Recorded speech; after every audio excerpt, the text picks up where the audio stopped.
You're listening to the Night Demon Network. Go to nightdemon.net/subscriber to unlock more exclusive content.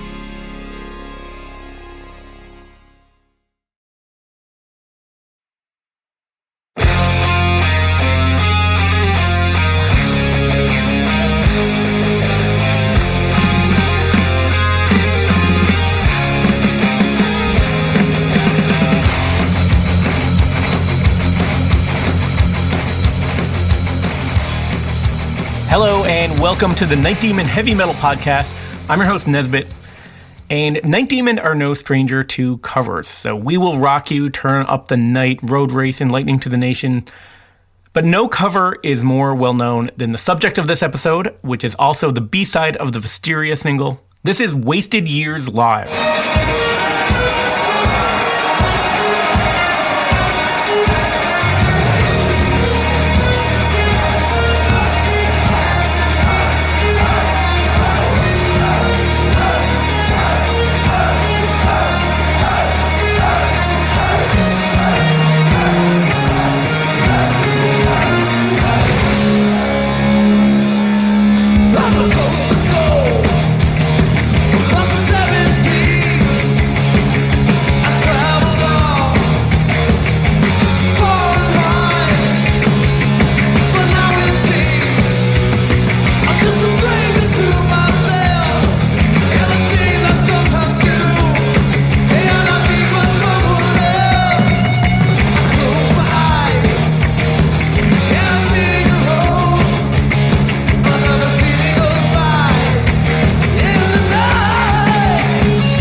Iron Maiden was definitely one of the earlier bands that I got into.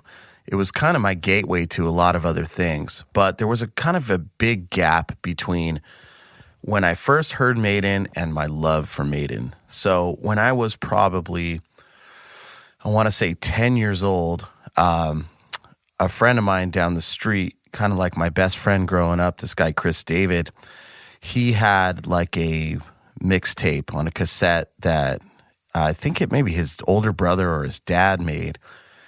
And that was the first time I ever heard Iron Maiden. There was the song, The Loneliness of the Long Distance Runner.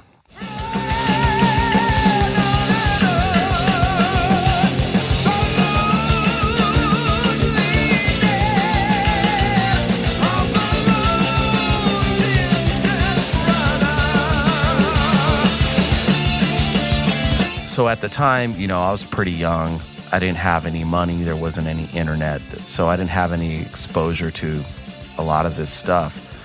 And so the song was just epic. And my dad had played guitar. My friend Chris, his dad had messed around with guitar a little bit. So our dads both had electric guitars. So we actually made a video of us like pantomiming to the song with these guitars. We had no idea how to play. But it was pretty cool. And, you know, that song just, it really spoke to me then. And then, you know, there was probably about a 4-year gap from that. And I do remember when I started my first band, Black Opal, I was spending the summer at my aunt's house in New Jersey. And I was there the whole summer. And on the way to the airport for me to fly back to California to go start the next school year, going to high school, I believe, we stopped off at a record store on the way. And I had a Sony Walkman at the time, and I bought a few cassettes. And there was like a used cassette section. And I remember I bought Dio, Last in Line, and something else. I can't remember. But I did see the Iron Maiden Live After Death cassette. And so I put that in immediately in my Walkman on the ride to the airport, and it just blew my fucking mind.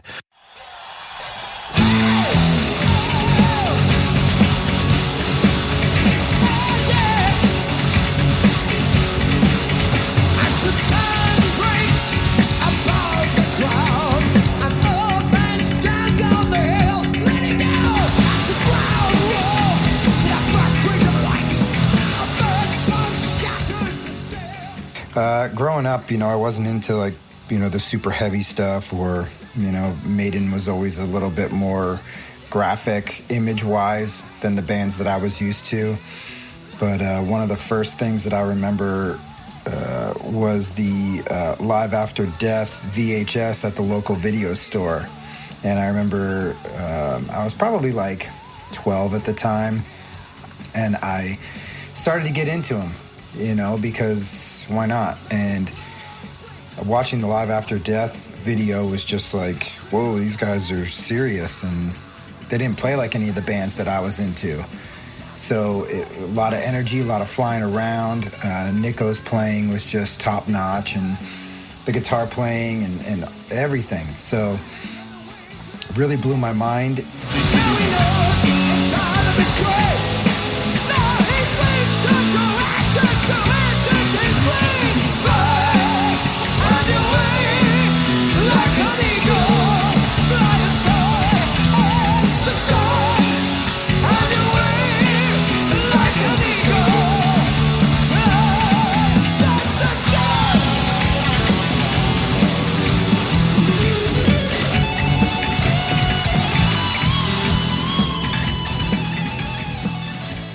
That's, I think, one of the things that really got me into live albums in general, but just, always seeing the cover art for Iron Maiden and only knowing one song most of my life, to hear it kick off with Aces High and then into 2 Minutes to Midnight, Revelations, it just kept getting better and better and better. And, looking back on it, I was a guitar player at the time, but I had never heard bass played that way and that high up in the mix. And I really started to gravitate towards the bass guitar, in some, I guess, subliminal way back then.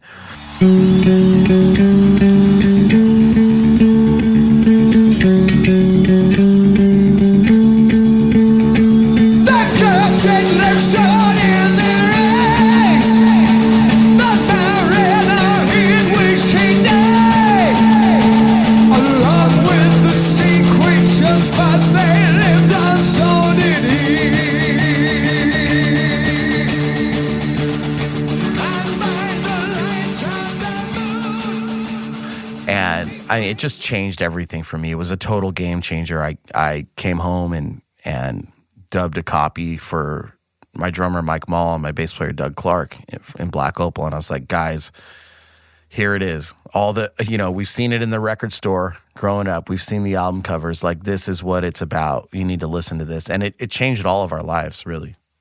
I ended up getting the Best of the Beast compilation CD, which, was kind of like a greatest hits at the time. It had all the Eddies on the front cover, and that kind of got me more into the hits and the, a couple of the, I wouldn't want to say B-sides. I guess it would be all their most popular songs. They had some of the Blaze Bayley stuff on there.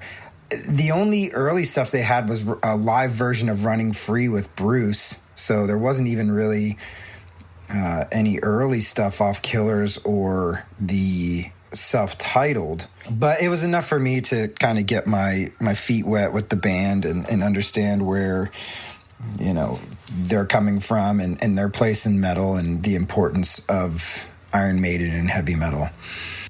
That band came kind of late for me in my listening metal journey. Obviously, I had always known of them. I'd seen their shirts, seen their logos around, seen them in all the magazines that I used to read as a kid, all the metal mags, Guitar World, all that kind of stuff.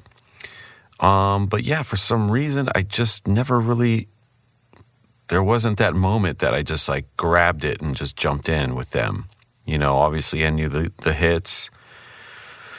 from the compilation CDs or tapes I would get from people. It really wasn't until I was working, it was probably around 20, 21. I was working, but my parents had a small little restaurant thing here in Ventura. And a buddy of mine who was working with me at the time was really into the Seventh Son of a Seventh Son record. And he used to blast that all the time. And he was kind of like, you don't know Maiden, man? Come on. And so he was kind of my introduction to Maiden. But then I took that and I went back and, listened to the early stuff with Paul Di'Anno and, all that kind of shit. And yeah, I really liked it. I ended up seeing him live only one time in 2008 in Camden, New Jersey with the New Liberty guys. And it was awesome. It's just another one of those bands that, look, they're successful and they've always done what they want. They never really had huge radio play, especially back in the time where they were putting out albums, in the 80s. That kind of shit wasn't really even played on radio anywhere, especially on mainstream radio. Now, of course, it's a different story. They've almost become, one of those classic rock bands, from that time. So you hear them a lot more nowadays. We take a lot of inspiration from a lot of our heroes as far as creating a blueprint for the band. And that goes down to having a mascot, keeping your logo the same. I would say that's the constant that's been there for Night Demon in comparison to Iron Maiden. The album cycles and the tours, stuff like this, and the progression of the band. There's always some things that, you see your favorite bands do that you don't quite agree with, but that's why we started our own band. We started Night Demon so we can do the things that we think that we want our favorite bands to do. But, I used to have this saying, we grew up in Christian school and they always had this phrase, WWJD, what would Jesus do? Kind of always ask yourself. And in Night Demon, whenever we have a tough decision to make, we always say, what would Maiden do? From day one, the motto of the band was and is, what would Maiden do? Their attention to detail with the artwork, the use of Eddie, being a band that always strives to get to that next level. Not many bands do what Maiden does as far as, they're one of the biggest bands of all time. So, and it's cool that they are because they were never a radio-friendly band. They did it on the road and they were in the right place at the right time and, struck while the iron was hot. A lot of respect for that band. We definitely model our approach after them. It's great that the blueprint is laid out by people that have come before you. It's always best to look at success stories of people that you respect, and you can kind of get an idea of where to go from there. And again, when you're faced with a tough decision, you just ask yourself, well, what would the person or the entity that I admire, what would they do in this situation? And you can usually get a quick answer in your head from that.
The idea for covering this song, I think it was just because it's one of the very few Maiden songs that didn't have harmony guitars, the dual lead guitars, which, we have our Night Demon signature where we harmonize the bass and the guitar. But with the Maiden stuff, if you don't have that bass backing it up, because the bass is doing its own thing there in all these Maiden songs, you can't really pull it off and do it justice. So I think it's for that reason alone, not to mention that it is a great song and it's a song that we relate to as a band lyrically.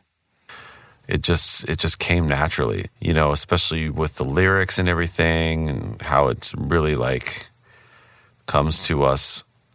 It, makes sense for what we do and it just speaks to us as far as like the road thing and, and also being, I guess, to me, I get out of it like, living in the now.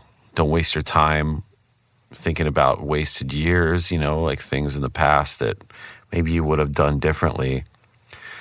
Yeah, that's kind of what I get out of it. Make sure you're living in the golden years, which is, I think your golden years are the time that you're living in now, Every period in your life can be the golden years, Some people might say, oh, it's in your, the golden years in your 20s or something like that.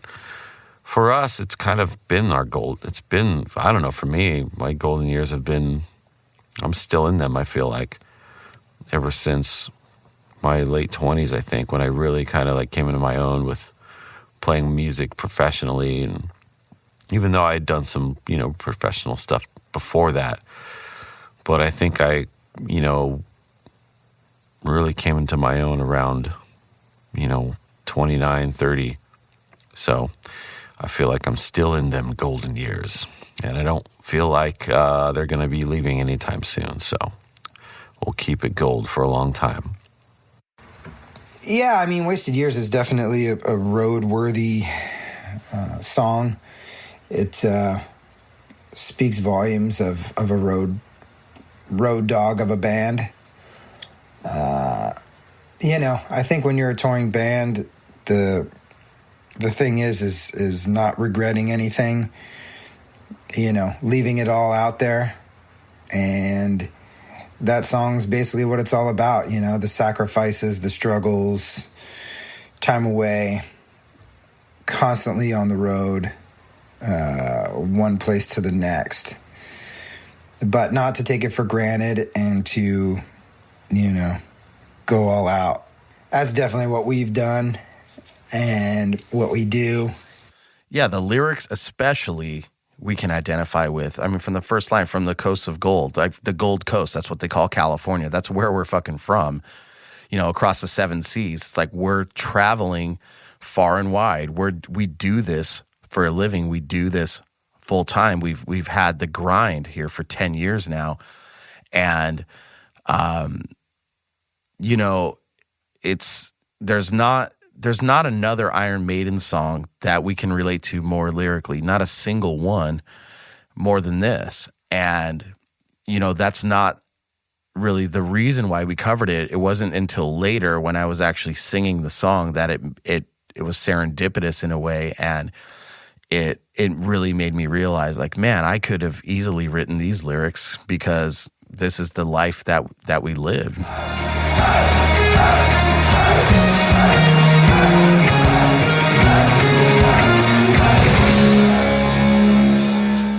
From the coast of gold, across the 7 seas, I traveled all far and wide.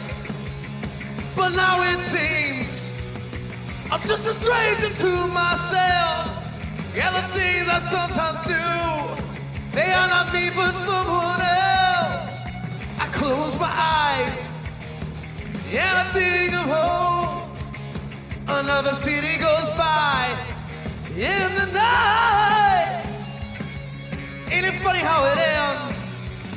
You never miss it till it's gone away. And my heart is lying there. It will be to my dying day. So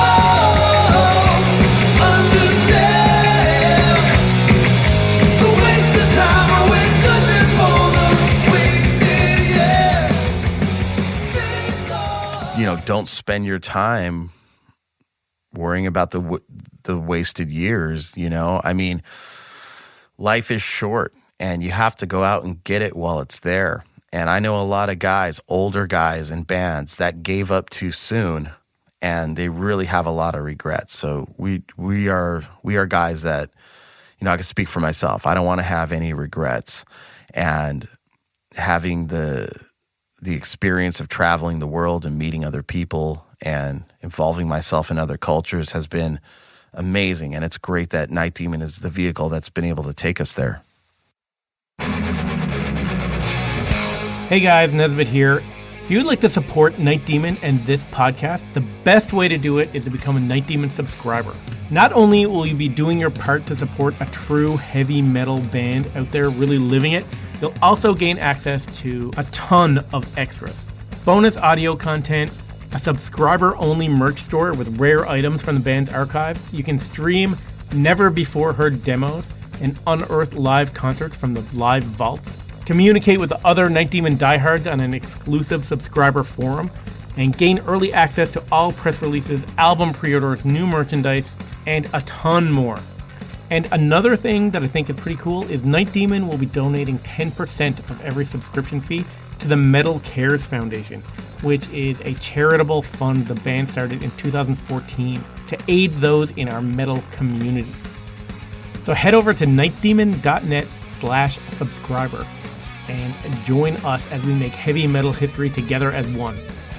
And on a side note, I'll personally think you're a grade A badass.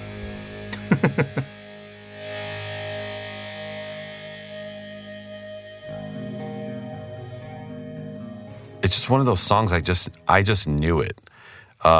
We never really like practiced it or like learned it. You know, I don't remember sitting down and really learning it. I just kind of knew it. I'm pretty sure the first time we played it, we just did it and it just worked. Yeah, so first time playing that song, Churchill's Pub, Miami, Florida, 2017. Hey, you guys want one more? Just one fun one? Are you sure? Okay, one more quick fun one for you guys. You guys gotta help us sing though. You guys have been a fucking great audience tonight and you've been singing some anyway. But you guys will know this one, so please help us out, alright?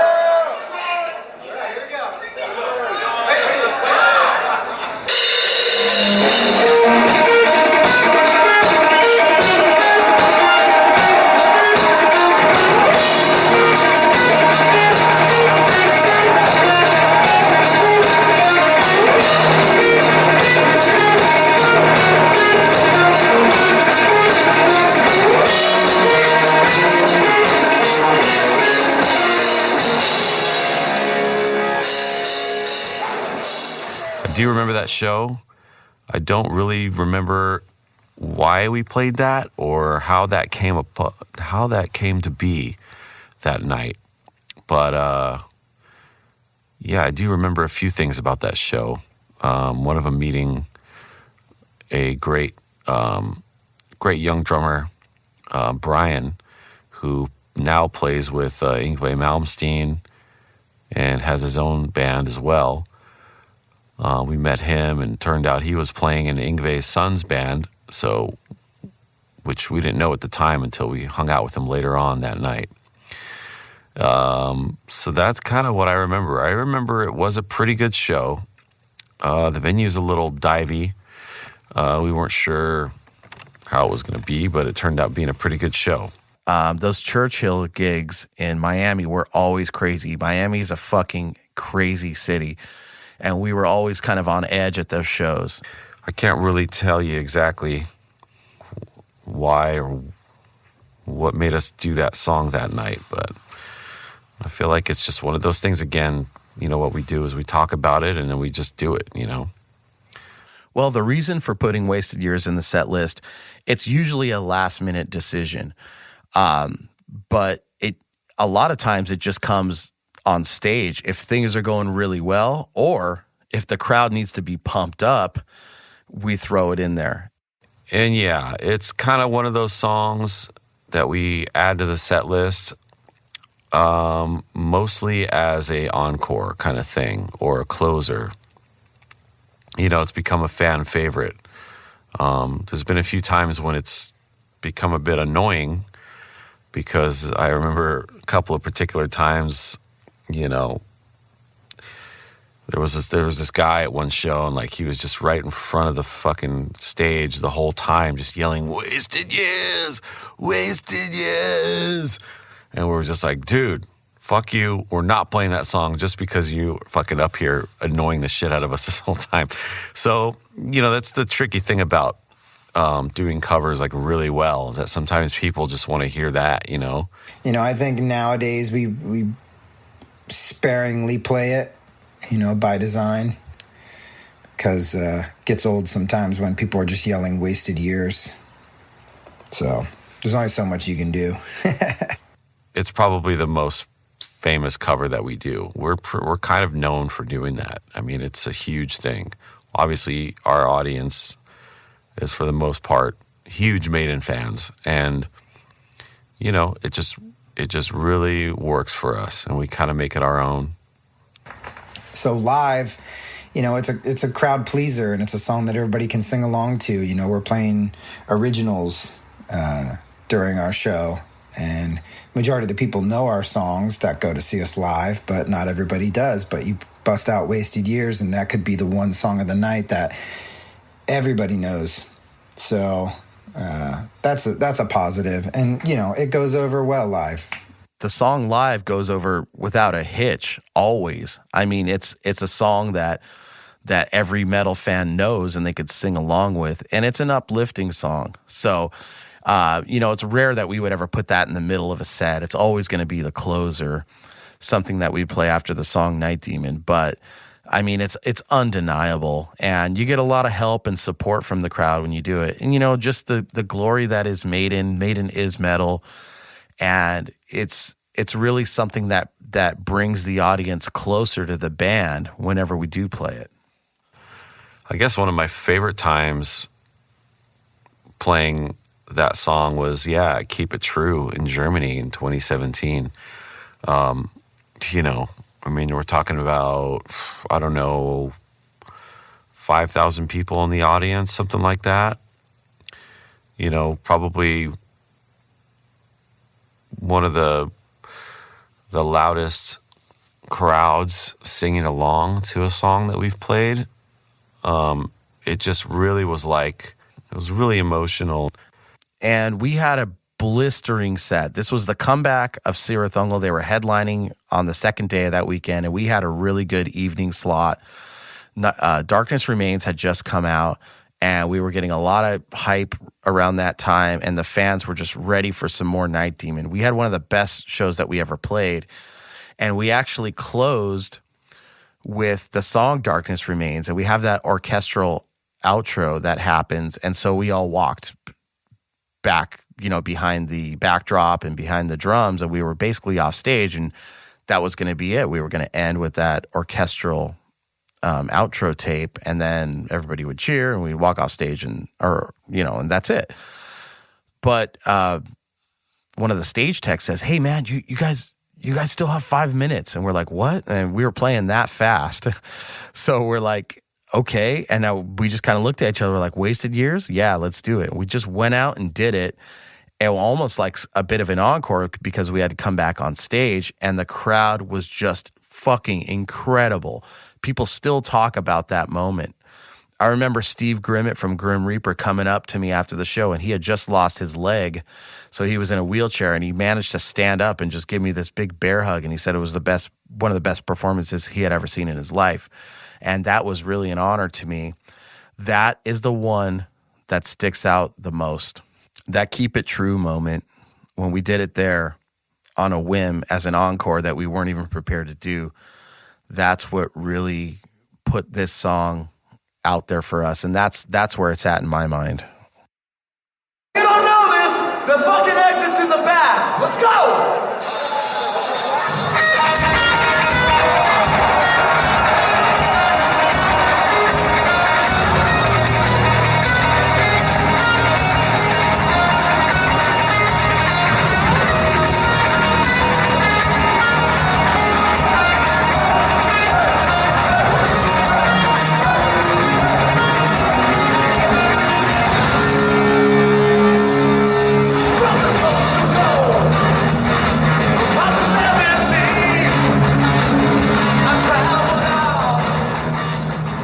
Keep It True fest when we busted it out there. There was so much energy in that place that day. Darkness Remains, just been released or was about to be released. It was like right around that time. So we were out there playing a lot of the new stuff. We were really excited about it. Everything was fresh. Everything was electric, and it was just insane.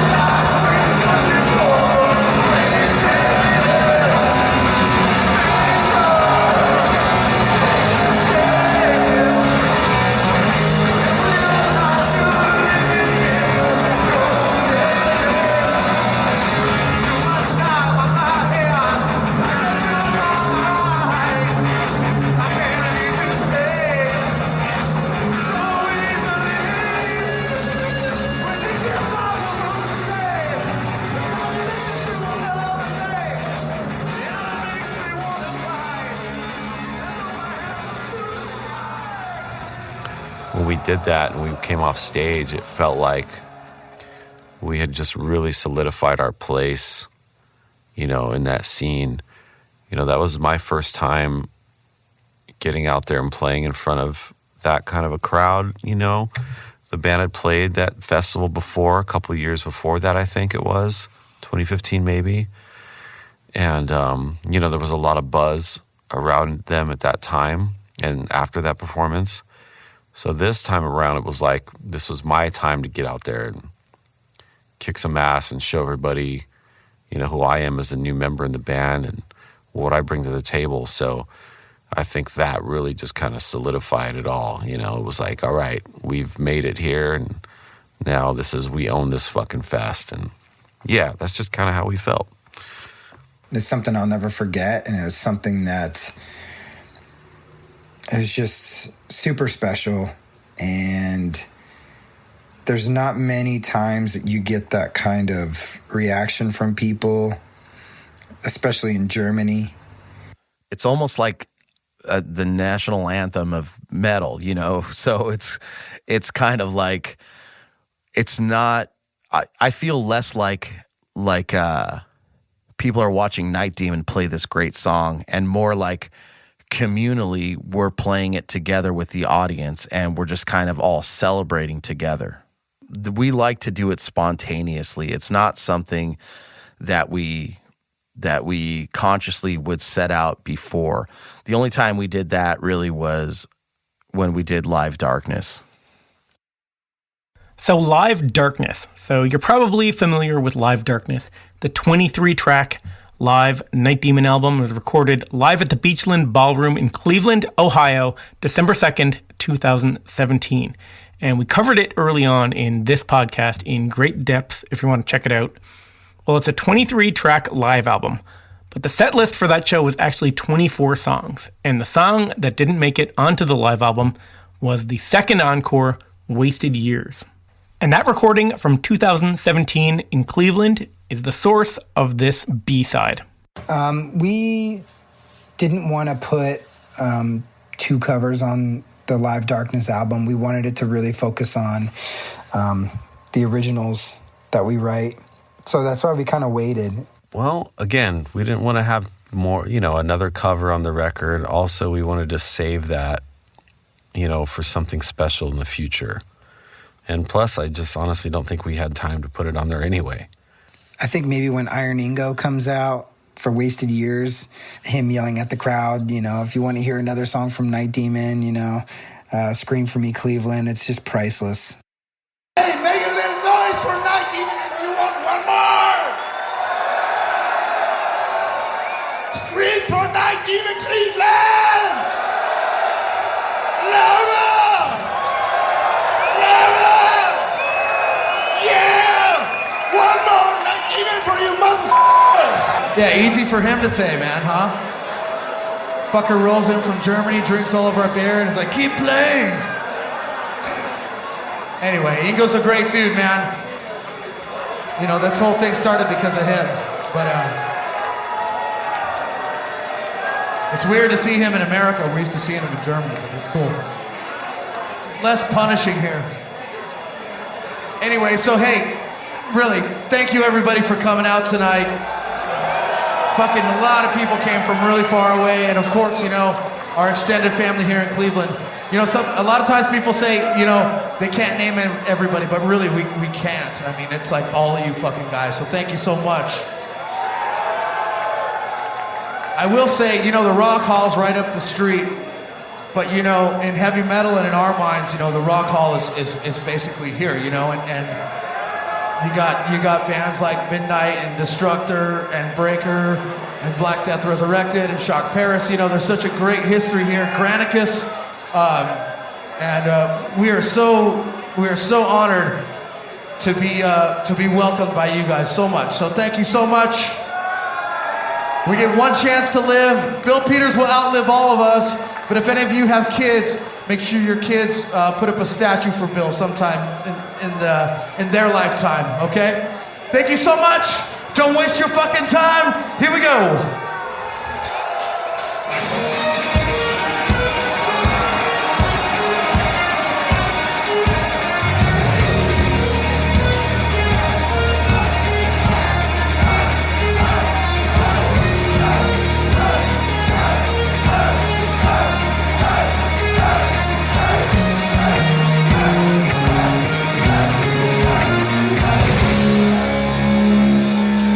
From the coast of gold, across the 17, I traveled on, far and wide.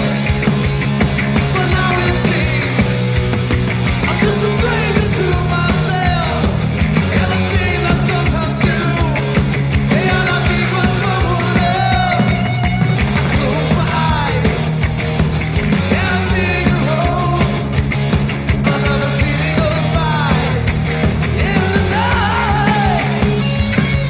Ain't it funny how it ends? You never miss it till it's gone away. And my heart is like it's there. It will be till my dying day. So understand the wasted time I waste searching for the wasted years.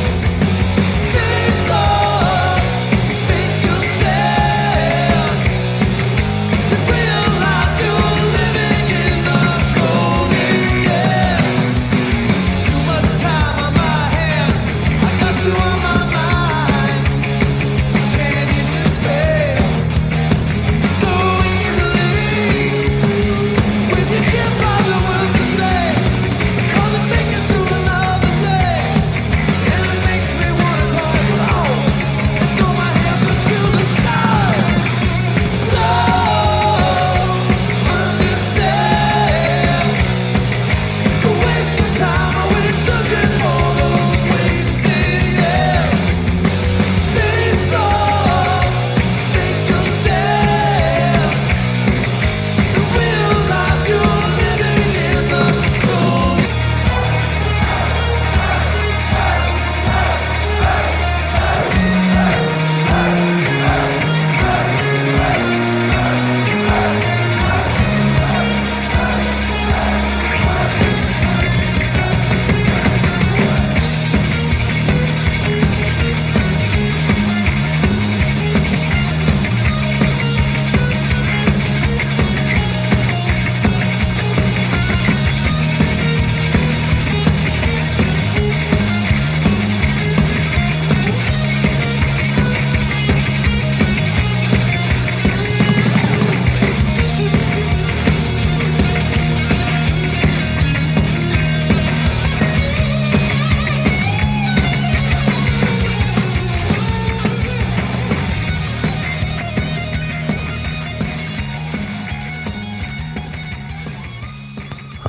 So I'm glad we did save it, because now that it's on the Vysteria B-side, pretty cool. Putting it as a B-side on the Vysteria single was really just, we needed another cover song, and we were kind of like, we had some ideas of some other stuff that we were going to do. We messing around with some really obscure new wave of British heavy metal stuff, specifically by a band called Mendes Prey. We were doing a song called Running For You, and we did it live a couple times, but it didn't really have the energy. So when we decided to go back and listen to the Live Darkness rough tracks, we were like, man, this is it. Let's just do it. I mean, we were really trying not to release a cover of a Maiden song, but since it was live and it sounded so good and the energy was there, we thought it was really great. And on the B side of a song that was about the pandemic and what was happening, we related to this song more than ever. The wasted time, always searching for those wasted years. I mean, talk about some wasted years, right? We never really thought about recording it in the studio. Once we did the live recording in Cleveland for the live album and the version that we captured that night, we knew eventually that we were going to use that at some point. We just didn't want to give it away right away. We kind of wanted to hold off on it, for a few different reasons, that we've talked about before.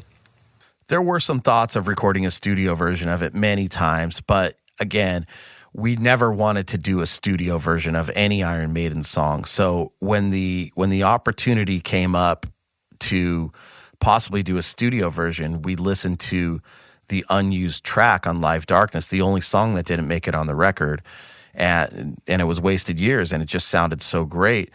And we purposely left that off the album and just wanted to leave the crowd feeling great. We definitely did not want to have a cover song by Iron Maiden on our live record. So, and it worked out great because there wasn't enough room to fit it on the record anyway because the show was so long. But yeah, I mean, there was talk about doing a studio version, but especially now that the live version is out, that's never going to happen. As many people that say we're the next Maiden, I appreciate that, as they are one of my favorite bands of all time. And success leaves clues. And they've set the blueprint, and they've taught us what to do. A lot of people say, what would Jesus do? We always say, what would Maiden do whenever we're faced with a difficult decision? But we're not striving to be the next Maiden. I think really we would just like to be the first Night Demon. Well, that is it for this episode and for Wasted Years. As always, be sure to check out the subscribers section on nightdemon.net for audio of Night Demon's first ever performance of Wasted Years from Miami, the one we mentioned earlier. And check out YouTube for the live Wasted Years from Keep It True Festival. It's totally worth checking out. It's a really great performance and a great crowd, super high energy. We'll also put a copy of that video on nightdemon.net. So until next week, this is Nesbitt signing off.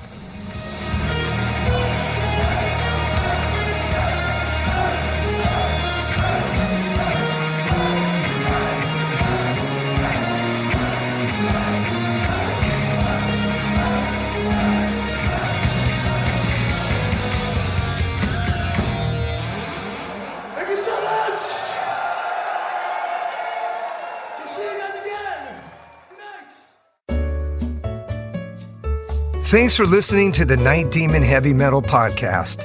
Head over to nightdemon.net, click on the subscriber tab, and sign up to access exclusive weekly bonus content. If you would like to donate to support the Night Demon Heavy Metal Podcast, you can do so through PayPal at paypal.me/nightdemonmetal. Additionally, if you have not already done so, please subscribe, like, rate, and review the show on iTunes or wherever you listen to podcasts.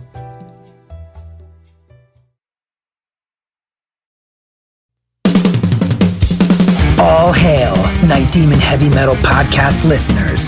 This is Dusty Squires chiming in to tell you about my brand new signature sticks from the London Drumstick Company. I've dreamt of having my very own drumsticks ever since I was a wee lad, and LDC made that a possibility for me. Founded in 2016 in London, England, the birthplace of heavy metal, the London Drumstick Company has trailblazed a path through the music industry and taken the drummer world by storm. When I met them for the first time, They knew their product was going to withstand the beatings of a Night Demon show. They took the time to work with me on getting everything just right. The balance and weight of my sticks are the same no matter what, and the durability is bar none the best I've ever had. I know my sticks will last through the set night after night. I'm truly honored to work with a company that caters to their players the way LDC does. Their innovation and attention to detail is what separates them from the rest of the stick makers out there. Their custom stick sleeves are unbelievable and really make the entire presentation complete. Wait until you see the design they came up with for me.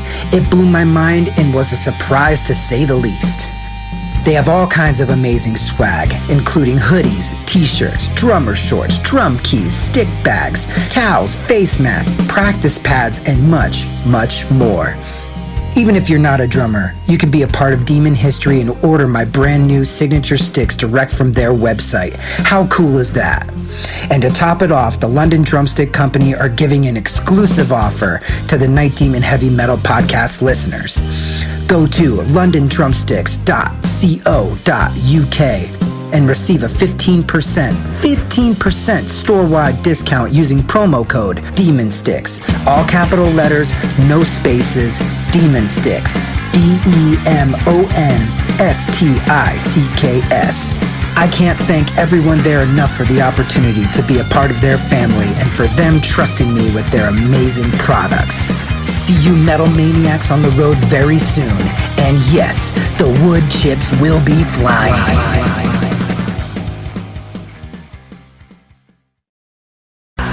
Greetings, boils and ghouls. This is your comrade, the Crypt Keeper here, reporting dead from the sanctuary of the strange. Tonight's macabre myth is a fright-filled feature, one overflowing with monsters, madness, and magic.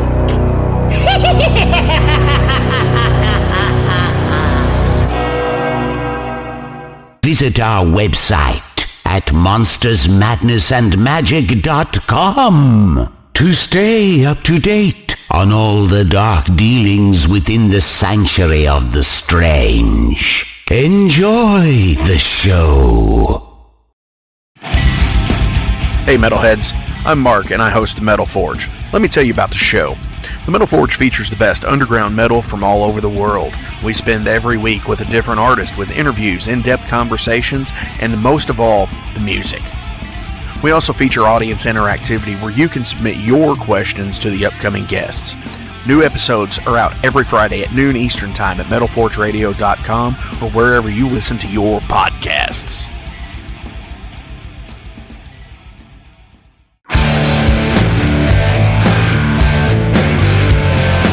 Want to know what's going on in the world of music? Then tune in to the Nothing Shocking Podcast, a non-genre based, all-ages friendly rock and roll program. Join us weekly for interviews with all your favorite rock stars from the mainstream to the underground. You can find us at nothingshocking.libsyn.com or anywhere you download podcasts.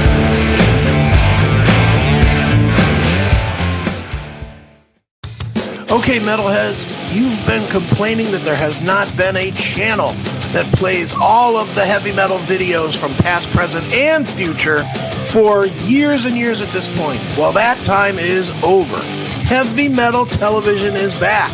HeavyMetalTelevision.net is the website. Go there. You can see videos playing 24/7, 365, all the time, all the best from the old school, the new school, and everything in between. Check it out, HeavyMetalTelevision.net. It is where the metal is.